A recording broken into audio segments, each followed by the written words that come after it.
भी एक earning app है, उसके भी 1 मिलियन से भी about, I think 10 million about इसके डाउनलोड्स हैं। ठीक है, इस पर भी काम कैसे करता है वो भी डिटेल बाद इस पर के अंदर आप स्पिन कर और छोटी छोटी गेम खेल कर अर्निंग कर सकते हैं। डेली बेसिस पे आपको बोनस मिल जाए, मेरे $0.3 मिल चुके हैं। ठीक है, उसके बाद इसके अंदर आपको छोटी छोटी गेम खेलनी पड़ती हैं। ठीक है, ये आपके सामने गेम्स है जिनको आप खेल कर अच्छी खासी अर्निंग कर सकते हैं। उसका विड्रॉ भी पेपाल के अंदर है और पेपाल से किसी पैसा लेना मुश्किल काम नहीं है। ठीक है, डेली बेसिस पे आपको रिवार्ड मिलेगा, यानी कि मुझे $1 मिला, यानी कि कुछ देर के अंदर मेरे अकाउंट के अंदर ऐड कर दिया जाएगा। ठीक है, यहाँ पर आप छोटे छोटे टास्क कंप्लीट कर अच्छी खासी अर्निंग कर सकते हैं। उसके बाद स्पिन कर अर्निंग हासिल कर सकते हैं। मैं आपके सामने स्पिन करके भी आपको दिखाऊंगा कि इस पर कैसे अर्निंग की जाती है।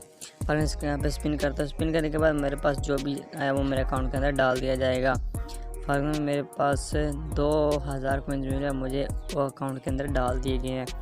इतना आपको छोटे छोटे टास्क दिए जाएंगे जिनको कंप्लीट कर आप अच्छी खासी अर्निंग कर सकते हैं। ठीक है, आप यहाँ पे अपने प्रोफाइल पे क्लिक करें, माई वॉलेट पे क्लिक, मैं आपको बताऊंगा इसका विड्रॉ इसमें कम से कम $10 होगा, वो भी पेपाल के अंदर ही होगा। पेपाल के अलावा इसका विड्रॉ किसी और ऐप के अंदर नहीं होता। पेपाल से इजी पैसा जायज़ कैश लेना कोई मुश्किल काम नहीं है। बार बार कहते हो ब्लॉग को रीड कर लीजिएगा।